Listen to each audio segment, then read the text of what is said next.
Hey guys, welcome back to the BuzWeaver channel. And in our top stories today, of course, the fires in California continue to rage.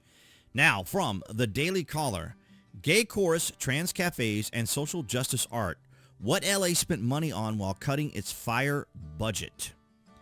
The city of Los Angeles cut funding for its fire department and allocated thousands of dollars to various progressive programs, including a midnight stroll transgender cafe and a gay men's chorus.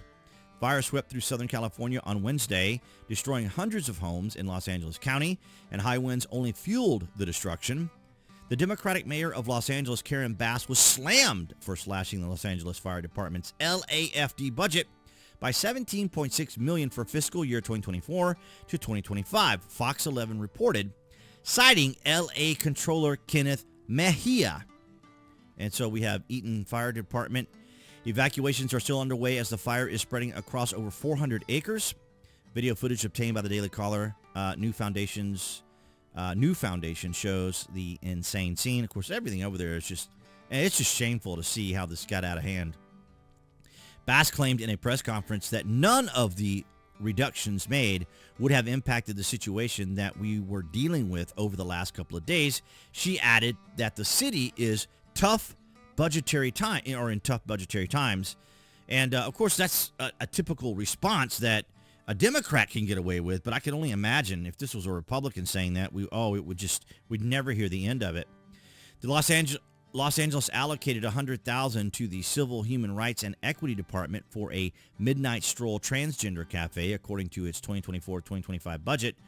The funding's purpose is to support a safe haven for unsheltered transgender individuals in Hollywood, the document noted. Similarly, the Cultural Affairs Department Special Appropriations budget allocated $100,000 for the National Association for the Advancement of Colored People, the NAACP awards. The budget also appropriated $8,670 for the One Institute, the International Gay and Lesbian Archives. The One Archives at the University of Southern California Libraries currently has an exhibit titled Sci-Fi, Magic, Queer LA, Sexual Science, and the Imagination, okay, with focuses on the occult and the LGBT movement. So, how California spends its taxes is, up to the taxpayers there in California. But I would make the argument that if we were able, for example, through the Department of Government Efficiency, DOGE, as it were, if we could pick where our taxes go, I can assure you that our nation and our states and our counties and our cities would be going in a much different direction. Now, I don't have any opposition to any of these particular, courses or cafes or whatever they want to allocate the money to.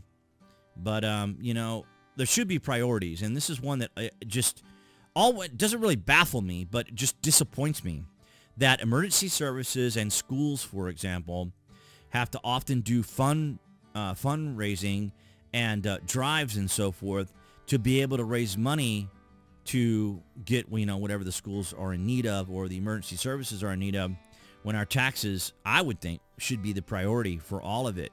Now, taking this title, I tried to see if any mainstream media was covering this with this level of specificity, and the only thing I could find was from KREM CBS News in Spokane, Washington. And when I go to the article here, it says, yes, Los Angeles cut $17.6 million from the fire department's budget. The Los Angeles Fire Department budget was cut by nearly $17.6 million in the fiscal year. That's a roughly 2% decrease from its previous year. But in none of its information here does it mention the specifics of what was cut and why it was cut. And Bass, and we see all the different budgets, but we don't see where the money was. I didn't realize this article was this extensive, but I don't see any of that in this article that goes into the specifics of what was cut and what was allocated. And I am not surprised. It's really indicative of an argument I was having on Facebook with a leftist classmate of mine in that I apparently was not aware of what the concerns are for Americans.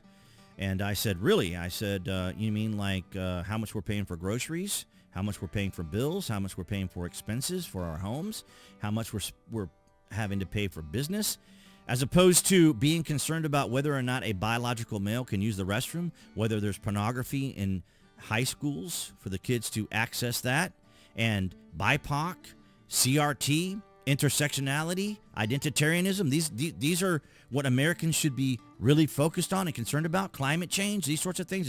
Is this what's so pivotal among Americans? It's not. Of course, everyone already knows this. From Alex Jones, breaking: brain-dead L.A. Mayor Karen Bass, who oversaw the destruction of Los Angeles, is a card-carrying communist agent working for Cuba. And, of course, she had gone to Ghana to meet with the new president there and their new black vice president.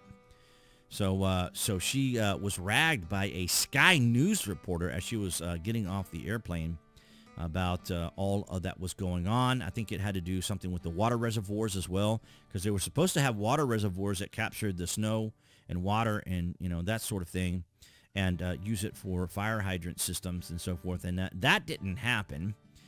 And, of course, we have here from Victor Shai. Boom, Jessica Taylor has just set the record straight on Fox, not only calling out the lie that Mayor Bass cut the L.A. Fire Department budget, but that she increased it by $50 million. This is how it's done. A masterclass in fact-checking. However, it was not true. Boom. Community Notes once again just set the record straight on X, not only calling out that the lie Victor here attempted to spread about the L.A. Fire Department budget, but that it was in fact decreased by $17.5 million. This is how it's done. A masterclass in fact-checking. Now, I just came across the Daily Wire article and read that.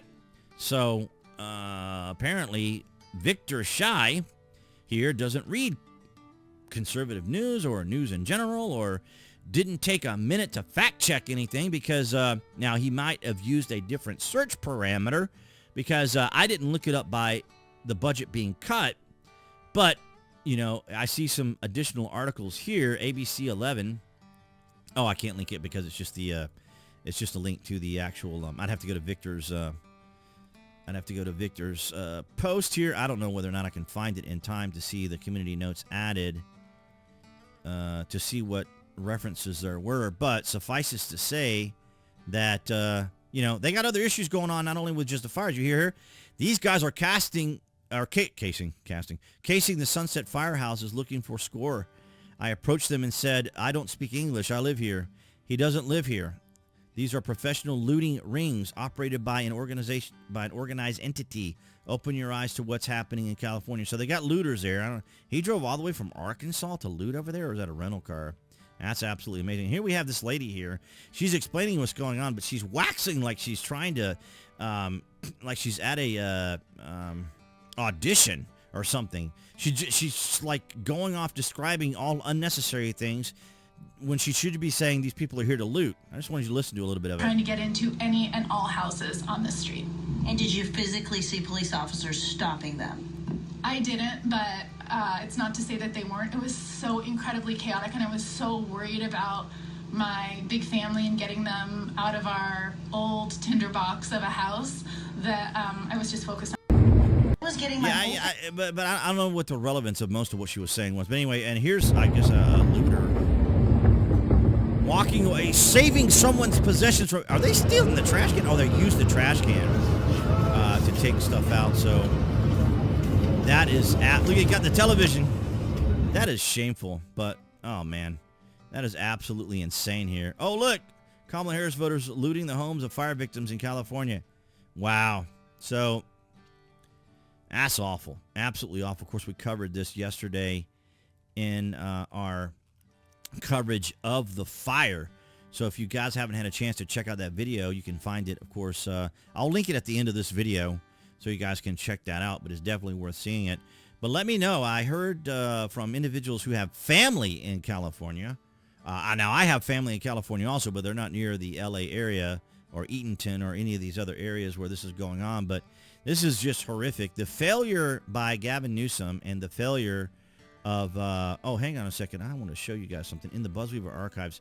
This is absolutely important that I show you this because what they've done is they transposed this video of Gavin Newsom with the fire because he says he's going to be working with the Biden administration to ensure that all of these precautions for fire safety and so forth were going to take place. I think, this was back in April of 2021. So here we go. That's what's different now is we are committed as a team, as a partnership with the legislature and other state agencies, including now the federal government, no longer a sparring partner, but a working partner. Federal government where we're not addressing headwinds, but tailwinds in terms of the support, a memorandum of understanding doubling our respective commitments to vegetation management and forest management and prescribed burns to support the Biden administration with resources, not just rhetoric, to help this collective cause. Well, brother, that didn't happen. He's trying to suggest that that the Trump administration was adversarial, and now they have a president that they can work with. But none of that happened, and this is not uncommon for Democrats. I mean, at least from what I've seen under their leadership in states, and I mean, obviously during the riots that were going on during the summer, George Floyd riots and all these sorts of things that were going on, the Summer of Love, all these sorts of stuff. Absolutely, it's sad to see it. It's just absolutely ridiculous to see yet another terrible failure by Democrats, also causing the death of people. It's the same thing we saw in Maui as well. Like I said, I saw that documentary from Frontline, and I used to love Frontline, but they went woke 8 years ago, and they every once in a while they might do a decent piece, but most of what they were doing, or at least a third of what they were doing, was just attacking Donald Trump, just like the mainstream media was doing. Of course, they're funded by the federal government, so I'm not surprised that they were doing that, plus they were Trump detractors to begin with, but it's sad to see that they wasted so much time going after Donald Trump and doing documentaries on bashing Donald Trump than on, practical, substantive topics. But the Maui fire was one that they did cover, and I did watch it, and it was quite good, but it illustrated yet again the failures of Democrats in Democrat cities and Democrat states. And I'm not saying that bad things can't happen in Republican-run cities and Republican-run areas, or that Democrats, for example, even here in Georgia, the mayor of Atlanta, Andrew Dickens, is a decent guy. I don't agree with everything he says or what he does, but he's doing a great job there as far as being a mayor of Atlanta. But it's just extraordinary. But I want to thank all you guys across New Tech, that's BitChute, Rumble, and Odyssey, for your guys' continued support. Below this video, you can find the various social media links that I belong to. I encourage you guys to follow me on social media because I post there regularly, of course, here, like on X, for example. And, of course, if you're interested in a VPN, I got Trust Zone down there. Of course, I really enjoy them. As well as if you order frequently from Amazon or are a Prime member, I have a landing page link down there below. You guys can add that to your bookmark, so when you do place orders on Amazon, I get a little bit of a credit. And, of course, your privacy is protected, so I don't see who places the orders or anything of that. But it does help out the channel. But, of course, your likes, your shares, and your comments help out the channel and have helped the channel. I don't know why it's trouble saying that. But it has helped the channel out a great deal, and I appreciate it. And I'm looking forward to a very positive, upbeat 2025, especially the changes that Zuckerberg says he's going to make to Facebook. Now, I have not tried to start another TikTok account because I might get suspended yet again talking about Judge Merchan. That's a whole other topic and a whole other story. But nonetheless, guys, appearing there on the screen will be the channel icon for you guys to click on if you're watching on YouTube, of course. You guys can click on that to subscribe, as well as to select notifications. That way you know when there's content here on the channel. And I'll see all you guys in the Friday vlog tomorrow.